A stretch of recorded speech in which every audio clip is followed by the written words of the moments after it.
Oi, gente, que prazer estar com vocês mais uma vez e fazer esse vídeo, falar um pouquinho sobre as minhas impressões, sobre o meu estudo da semana.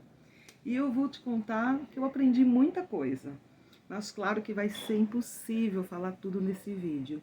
Portanto, não deixe de estudar, estude com a sua família, estude toda a sua designação, que eu tenho certeza que você receberá muitas inspirações para a sua vida e vai aprender muita coisa.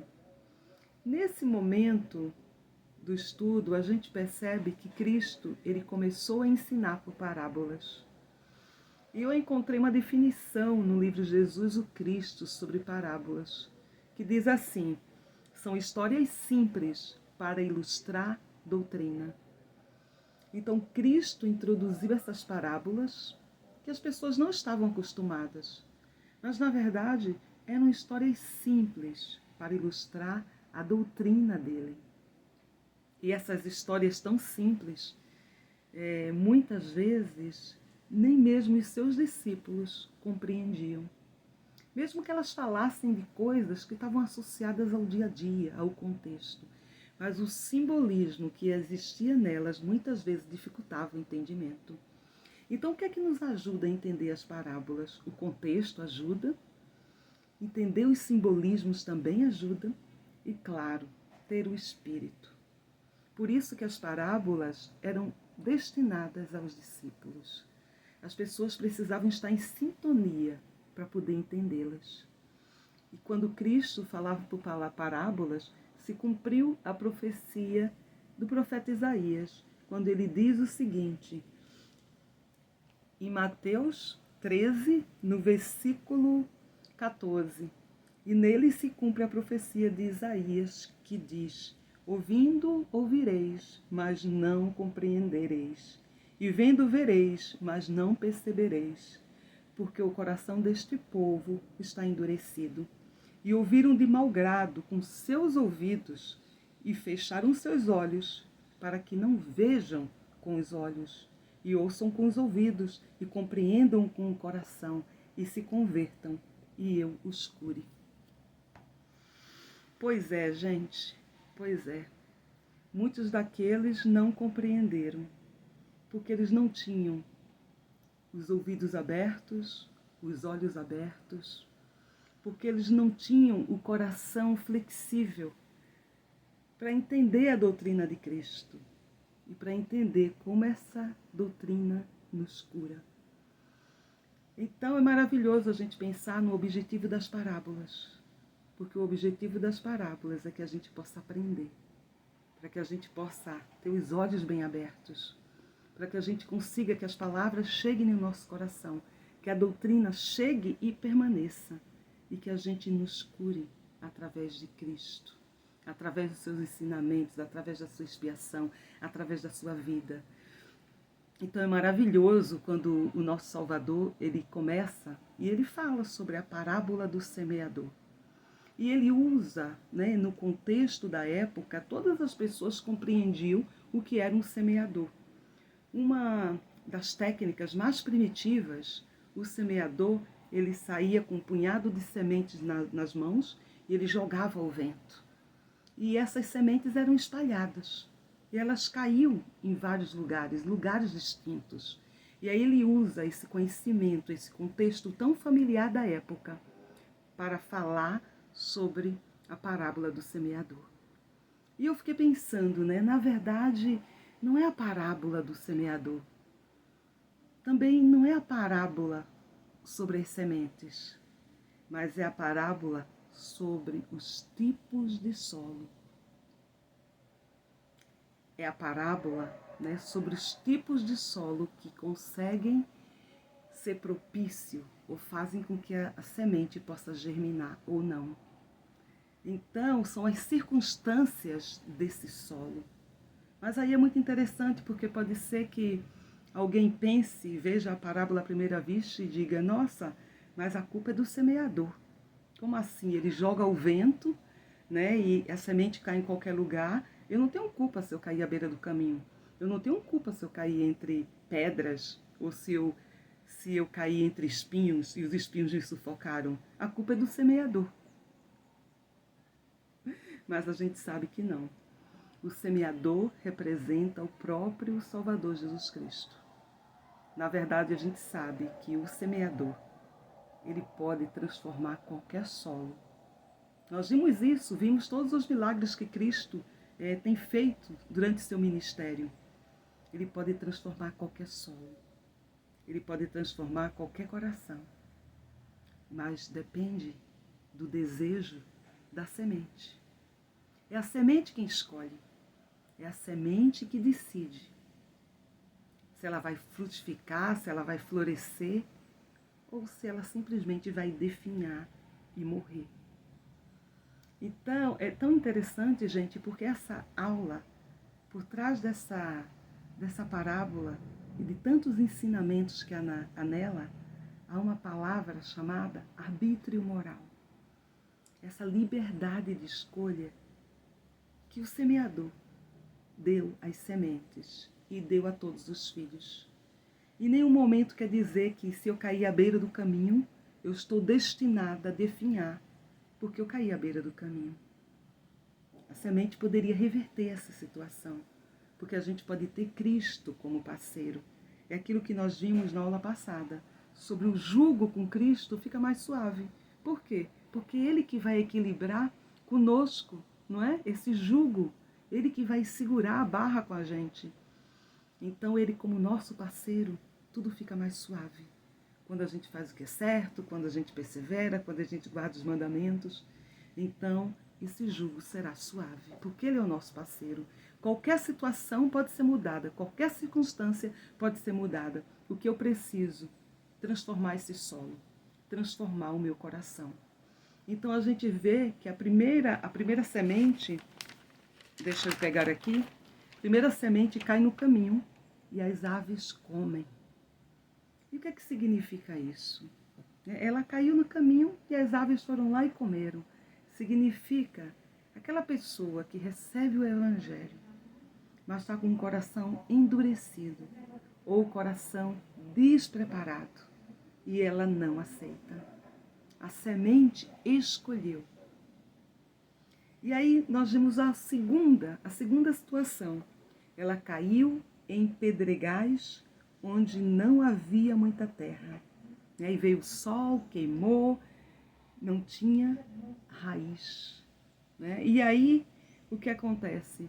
Muitas, como ele diz aqui, né, que vem a perseguição, se escandalizam. Então essa semente a gente consegue ver que vai até um pouco mais adiante. Né? Mas ela cai nos pedregais. Muitas vezes é aquela pessoa que recebe o Evangelho e gosta do Evangelho, ama os missionários, que vai para a igreja, que se sente atraída pelos programas da igreja, pela irmandade, pelos amigos, mas na primeira perseguição ou na primeira dificuldade, essa pessoa começa a questionar. Ai, porque Deus fez isso comigo? Por que a minha vida não melhora? Eu entrei na igreja e continuo desempregado. Ou morreu meu filho. E começa, muitas vezes, a culpar Deus. Gente, muito cuidado com isso. Que essas sementes, elas chegam com toda a vontade, mas aí não criam raízes suficientes para se manter. E como é que a gente cria raízes? Fortalecendo o nosso testemunho, lendo as Escrituras, buscando saber por nós mesmos a verdade. E aí é um terceiro tipo de semente que caiu entre os espinhos, e os espinhos cresceram e a sufocaram. Então, olha só, essas sementes, a gente vê que ela também já está no outro nível, né? É uma semente que de repente é aquela pessoa que recebe o Evangelho, que ela está lá na igreja, que ela procura fazer, né, o básico, mas que está com um pé na igreja e um pé no mundo. Mas esse chamado vai levar muito tempo para mim, eu vou despender muito tempo, o meu trabalho é mais importante. Ou Não, de jeito nenhum. Eu vou deixar a minha universidade para ir para uma missão? Então o que acontece? Os espinhos sufocam, o mundo sufoca, ou a busca das riquezas. Eu vou pagar o dízimo? Não, é muito para mim, eu ganho muito bem. Ou de repente, quando você coloca a sua vida profissional acima de Deus, você estabelece prioridades equivocadas. E o que acontece? Os espinhos, o mundo, as riquezas, as distrações. Né? Por que eu preciso guardar o dia do Senhor? Esse show é tão maravilhoso, é tão legal. E aí você está ali. Né? Estou na igreja, mas não faço o meu máximo. Eu sou simplesmente mais um que soma, mas não coloco o reino de Deus como uma prioridade. Muito cuidado com isso. Porque às vezes é muito fácil a gente se enquadrar nessa categoria de ser sufocado pelos espinhos e às vezes nem perceber e escolher outras prioridades na nossa vida. E aí ele fala sobre a última. A outra caiu em boa terra e deu fruto. Essa deveria ser todos nós, todo membro da igreja que recebe as palestras dos missionários, que começa, né, a sentir esse terreno começar a se tornar fértil. Quando o evangelho entra no seu coração, você não endurece o coração, quando você fortalece o seu testemunho, quando você cumpre bem os seus chamados, quando você cumpre bem suas designações, você se esforça para ser um exemplo, para seguir o exemplo do Salvador, para fazer valer, né, para poder perseverar, para poder cumprir convênios na sua vida. Tudo isso é a somatória de tudo isso. É quando você planta e esse solo ele frutifica. Ele frutifica, ele dá muitos frutos. Essa é a boa semente. Então, gente, eu fiquei pensando sobre tantas coisas. Eu li o discurso do presidente Oaks, que ele fala, né, até uma indicação do manual, ele dá um discurso na Conferência Geral sobre a parábola do semeador. E nesse discurso ele diz assim, cabe a cada um de nós estabelecer as prioridades e fazer as coisas que tornam o nosso solo bom e a nossa colheita abundante. Né? Ele diz que essa parábola é uma parábola sobre os diferentes tipos de caminhos, sobre os diferentes tipos de escolhas. É uma parábola sobre corações, corações endurecidos ou corações quebrantados. Pessoas que não estão preparadas e pessoas que estão preparadas. Ele inclusive faz uma advertência, né? Ele diz, jovens, vocês que muitas vezes numa hora sagrada, no sacramento, né, numa reunião sacramental, ficam lá mandando mensagem de texto, ou vendo mensagens ou vídeos no seu celular. Cuidado com as suas prioridades. Cuidado onde vocês estão colocando a sua raiz. Então, gente, serve para todos nós, né? Todos nós, para a gente realmente pensar qual é a minha prioridade. Eu estou numa reunião sacramental e eu estou lá concentrada em renovar os meus convênios, em escutar os oradores, em sair fortalecida para uma semana que muitas vezes será cheia de desafios. Ou eu estou mais preocupada com o meu WhatsApp, mais preocupada com os meus e-mails, e eu não consigo sequer dedicar algumas horas para o Senhor. Ou a minha vida é tão ocupada que eu não consigo ter tempo para me fortalecer, para ler as escrituras. Né? O trabalho é mais importante, a faculdade é mais importante. Todas as outras coisas são mais importantes que o reino de Deus. Então, essa é uma parábola para a gente realmente refletir, né, sobre aquela semente que consegue multiplicar-se, aquela semente que consegue florescer. Então, a gente percebe que é uma escolha. Tudo na vida é uma escolha. E a parábola do semeador não é diferente. É uma escolha. Né? O Senhor dá as condições, dá as circunstâncias. Você pode até nascer em um solo ruim. Mas nenhum momento é dito que não pode modificar esse solo. Você pode modificar esse solo. Mas para que você modifique, você precisa ter o desejo. Você precisa colocar esse desejo no seu coração. E entre as tantas coisas que o Salvador ensina, logo em seguida essa parábola, ele fala sobre uma outra parábola, que é a do joio e do trigo. E eu vou dizer para vocês que nesses tempos que vivemos, eu tenho pensado muito sobre essa parábola. E ela sempre me toca muito.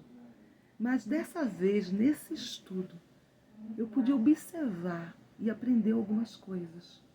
E essas coisas que eu aprendi serviu de consolo e ao mesmo tempo serviu de um alerta para mim. Porque o que acontece na parábola do semeador? O que acontece, gente, é que os servos vão lá, né? E eles plantam, né, as sementes, eles plantam o trigo e de repente eles se dão conta que o trigo apareceu o joio dentro do trigo. O joio e o trigo estavam crescendo juntos. E aí o que é que eles fazem? Eles vão lá para o dono, né? Para aquele que semeou e diz, olha, você colocou lá, né, o trigo. Não era só o trigo? Não era só semente boa? Então, olha só, é interessante, porque às vezes a gente quer culpar o semeador. Ah, foi culpa dele, eu estou nessa situação porque a minha semente caiu aqui. Caiu nas pedras, caiu no espinho, caiu na terra seca. Mas a gente não busca os meios de mudar as condições e as circunstâncias da nossa vida e do nosso coração. Então aqueles servos vão lá e dizem assim, mas ué, não foi você que plantou? E por que agora apareceu o joio? E aí o que aparece, que acontece? Aquele semeador, né? Ele diz assim, não fui eu que coloquei o joio lá, foi o inimigo. Então quem é o inimigo? O inimigo é o Satanás. O inimigo são todos aqueles opositores da igreja. O inimigo são todos aqueles que pregam contrária à doutrina de Cristo, às filosofias dos homens. Esse é o inimigo que vai lá e coloca o trigo junto. O joio com o trigo. E aí vem a parte que eu mais aprendi. Porque aí os servos vão lá e dizem, e agora, né? O que é que o Senhor quer que a gente faça? A gente vai lá e arranca o joio. E eu fiquei pensando sobre isso, porque realmente parece algo lógico e óbvio. Eu vou lá, arranco o joio e resolvo tudo. Mas não era tão simples, porque o joio é muito parecido com o trigo. E se você arranca o joio, você podia se enganar e está arrancando o trigo junto. Então o que é que eu aprendi? Que não cabia aos servos fazer essa tarefa. E às vezes, nós, como servos, queremos fazer isso. Às vezes a gente olha para alguém e diz, nossa, esse é um joio. A gente olha para o outro e diz, esse é um trigo. Não é assim? A gente faz essa classificação das pessoas.